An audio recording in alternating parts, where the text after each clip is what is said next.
போட்டித் தேர்வை எதிர்கொண்டு சிறப்பான முறையில் படித்து கொண்டிருக்கும் அனைத்து போட்டியாளர்களுக்கும் வணக்கம். தொடர்ந்து எங்களுடைய எஸ்ஆர்எம் யூடியூப் சேனலை பாருங்கள்.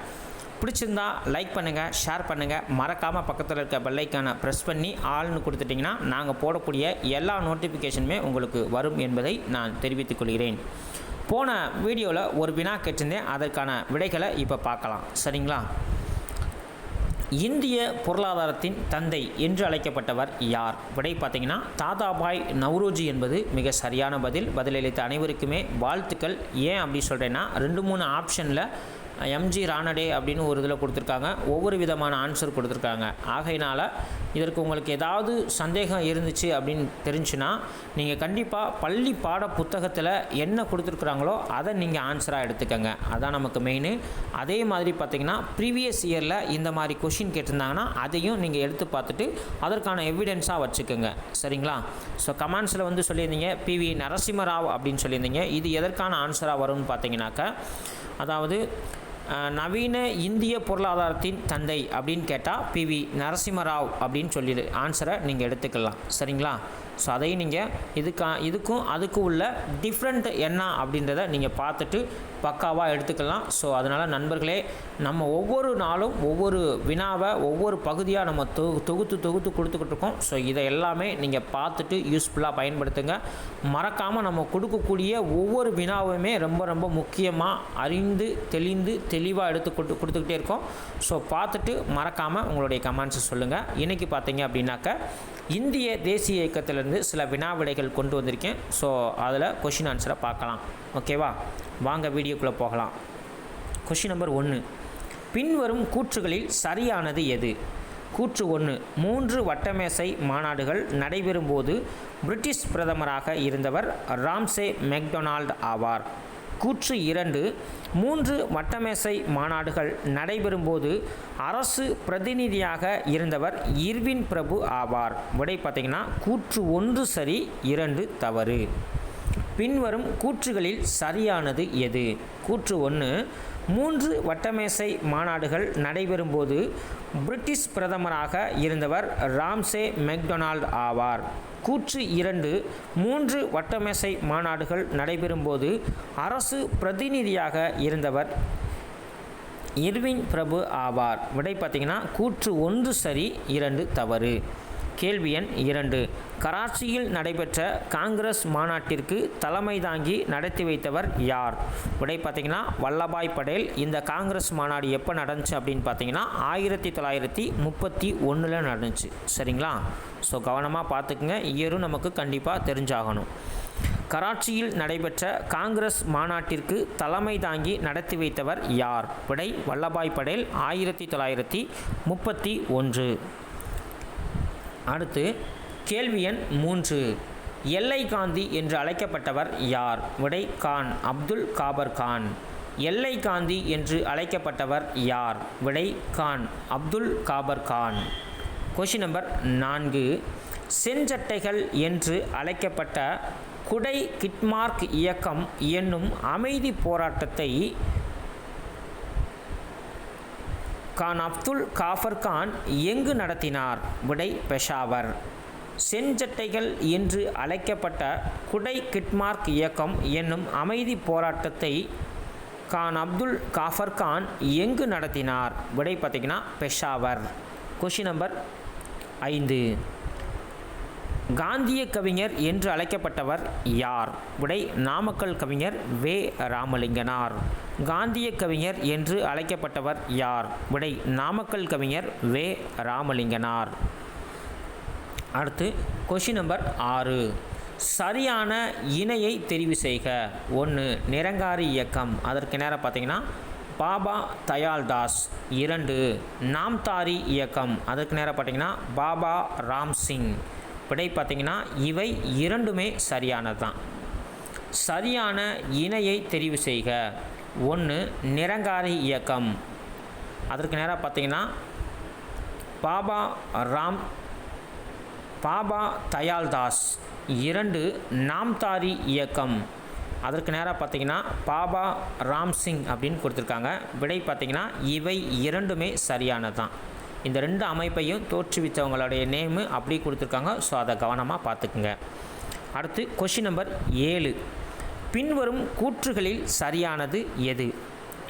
கூற்று 1, வங்காளத்தின் முதல் கவர்னர் ஜெனரலாக இருந்தவர் வாரன் ஹேஸ்டிங்ஸ் ஆவார். 2, இவர் அஞ்சல் முறையை அறிமுகப்படுத்தினார். கூற்று 3, இவர் சிக்கா ரூபாய் என்ற நாணயத்தை முதலில் வெளியிட்டார். விடை பார்த்திங்கன்னா அனைத்து கூற்றுமே சரியானது தான். சரிங்களா? பின்வரும் கூற்றுகளில் சரியானது எது? கூற்று 1, வங்காளத்தின் முதல் கவர்னர் ஜெனரலாக இருந்தவர் வாரன் ஹேஸ்டிங்ஸ் ஆவார். கூற்று 2, இவர் அஞ்சல் முறையை அறிமுகப்படுத்தினார். கூற்று 3, இவர் சிக்கா ரூபாய் என்ற நாணயத்தை முதலில் வெளியிட்டார். விடை பார்த்திங்கன்னா 3 கூற்றுமே கொடுத்துருக்காங்க. ஸோ அனைத்து கூற்றும் சரியானது. சரிங்களா? அடுத்து கொஷின் நம்பர் 8. உள்ளாட்சி அரசாங்கத்தின் தந்தை என்று அழைக்கப்பட்டவர் யார்? விடை ரிப்பன் பிரபு. உள்ளாட்சி அரசாங்கத்தின் தந்தை என்று அழைக்கப்பட்டவர் யார்? விடை ரிப்பன் பிரபு. Question number 9. வகுப்புவாதத்தின் தந்தை என்று அழைக்கப்பட்டவர் யார்? விடை மின்டோ பிரபு. வகுப்புவாதத்தின் தந்தை என்று அழைக்கப்பட்டவர் யார்? விடை மின்டோ பிரபு. Question number 10. வாரிசிலப்பு கொள்கையை கொண்டு வந்தவர் யார்? விடை டல்ஹௌசி பிரபு.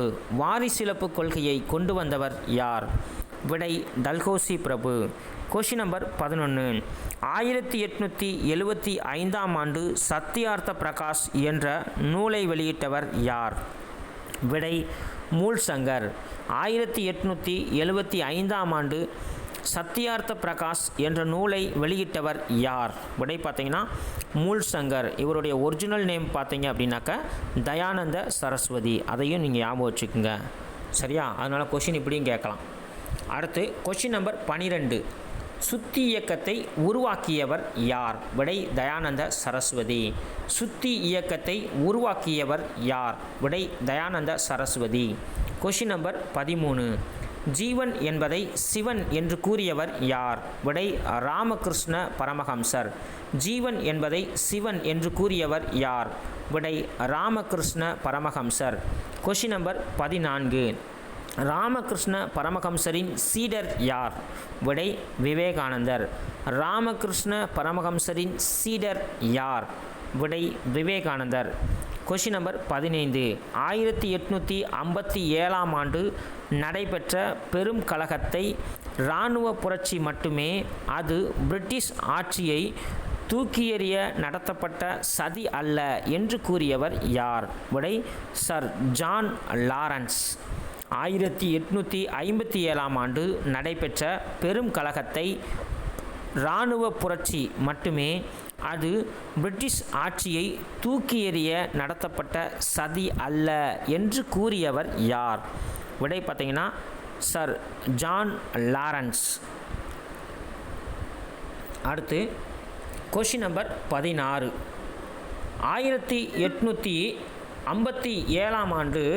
1857ஆம் ஆண்டு நடைபெற்ற பெரும் கலகத்தை இந்திய சுதந்திர போர் என்று அழைத்தது யார்? விடை வி.டி. சர்வார்கர். 1857ஆம் ஆண்டு நடைபெற்ற பெரும் கலகத்தை இந்திய சுதந்திர போர் என்று அழைத்தது யார்? விடை V D. Savarkar. Question number 17. Ayyankali பிறந்த ஊர் எது? விடை வெங்கனூர். ஐயன்காளி பிறந்த ஊர் எது? விடை வெங்கனூர். Question number 18. ஏழைகளின் பாதுகாப்பு சங்கத்தை நிறுவியவர் யார்? விடை ஐயன்காளி. ஏழைகளின் பாதுகாப்பு சங்கத்தை நிறுவியவர் யார்? விடை ஐயன்காளி. அடுத்து பார்த்தீங்கன்னா கொஷின் நம்பர் 19. சாது ஜன பரிபாலன சங்கம் என்ற அமைப்பு தோற்றுவிக்கப்பட்ட ஆண்டு? விடை 1907. இந்த அமைப்பை தோற்றுவித்தது யாருன்னு பார்த்தீங்கன்னா ஐயன்காளி. நல்லா கவனமாக பார்த்துங்க. இதுக்கு இன்னொரு பேர் தான் ஏழைகளின் பாதுகாப்பு சங்கம்னு ஒரு பேர் இருக்குது. சரியா? அதனால் எப்படி கேட்டாலும் நம்ம பக்காவாக ஆன்சர் பண்ணுறதுக்கு தெரிஞ்சுக்கணும். சாது ஜன பரிபாலன சங்கம் எந்த ஆண்டு தோற்றுவிக்கப்பட்டது? விடை பார்த்தீங்கன்னா 1907ஆம் ஆண்டு ஐயன்காளி அவர்களால் தோற்றுவிக்கப்பட்டது. கொஷின் நம்பர் 20, ஃபைனல் கொஷின் பார்க்க போகிறோம். சரிங்களா? பண்டைய மதங்களை புத்துயிர்ப்பு செய்வது, வலுப்படுத்தி உயர்த்துவதே இந்தியர்களின் முதல் பணியாகும். இது தேசப்பற்றுடன் கூடிய வாழ்வின் ஒரு பேரவையாகவும் நாட்டை புனரமைப்பதற்கான தொடக்கமாகவும் உருவாக்கப்பட வேண்டும் என்று கூறியவர் யார்? விடை அன்னி பெசன்ட் அம்மையார். பண்டைய மதங்களை புத்துயிர்ப்பு செய்வது, வலுப்படுத்தி உயர்த்துவதே இந்தியர்களின் முதல் பணியாகும். இது தேசப்பற்றுடன் கூடிய வாழ்வின் ஒரு பேரவையாகவும் நாட்டை புனரமைப்பதற்கான தொடக்கமாகவும் உருவாக்கப்பட வேண்டும் என்று கூறியவர் யார்? விடை பார்த்தீங்கன்னா அன்னி பெசன்ட் அம்மையார். ஓகே ஃப்ரெண்ட்ஸ், இந்த வீடியோவை முழுமையாக பார்த்துருப்பீங்க. உங்களுக்கு எந்த அளவு யூஸ்ஃபுல்லாக இருந்துச்சு அப்படின்றத மறக்காமல் கமெண்ட்ஸில் சொல்லுங்கள் ஃப்ரெண்ட்ஸ். ஸோ அடுத்தடுத்து அரசு பகுதியிலேருந்து ஒவ்வொரு தேர்வாக அறிவிச்சுக்கிட்டு இருக்காங்க. ஸோ படிக்கக்கூடிய மாணவர்கள் விரைந்து படிங்க. ஸோ வேகமாக படிங்க, சரியாக படிங்க. எதையுமே கவனமாக படித்து நீங்கள் உங்களுடைய இலக்கை அடைவதற்கான வழியை மட்டும் தேடுங்கள். போஸ்டிங்கு கம்மியாக இருக்குது அப்படின்னு சொல்லிட்டு நீங்கள் எதுவுமே ஃபீல் பண்ண வேண்டாம். ஸோ எத்தனை போஸ்டிங் கால்ஃபர் பண்ணாலும் அந்த போஸ்டிங்கில் நமக்கான ஒரு போஸ்டிங் இருக்குது அப்படின்ற நம்பிக்கையோடு ஓடுங்க. நிச்சயமாக உங்களால் ஜெயிக்க முடியும் என்பதை நான் தெரிவித்துக் கொள்கிறேன். இன்றைக்கி உங்களுக்கான ஒரு ஃபைனல் கொஷின் இருக்குது. அந்த கேள்விக்கு மறக்காமல் பதில் செஞ்சால் சொல்வதற்கு முயற்சி பண்ணுங்கள். அதாவது வாரிசு இழப்பு கொள்கையை டல்கோசி பிரபு எந்த ஆண்டு கொண்டு வந்தார்? இந்த கேள்விக்கு மறக்காமல் பதில் செஞ்சால் கமெண்ட்ஸில் சொல்லுங்கள் ஃப்ரெண்ட்ஸ். ஓகேவா? அதே போல் ஒவ்வொரு நாளும் தொடர்ந்து நம்முடைய எஸ்ஆர்எம் யூடியூப் சேனலில் பார்த்துட்டு நாங்கள் கொடுக்கக்கூடிய எல்லா வினாக்களுக்குமே ரொம்ப சிறப்பாக பதில் தொடர்ந்து சொல்லிக்கிட்டே வரீங்க. சொன்ன அனைவருக்கும் நன்றி, வாழ்த்துக்கள். மீண்டும் அடுத்த வீடியோவில் சந்திக்கும் வரை உங்களிடமிருந்து விடைபெறுகிறேன். நன்றி.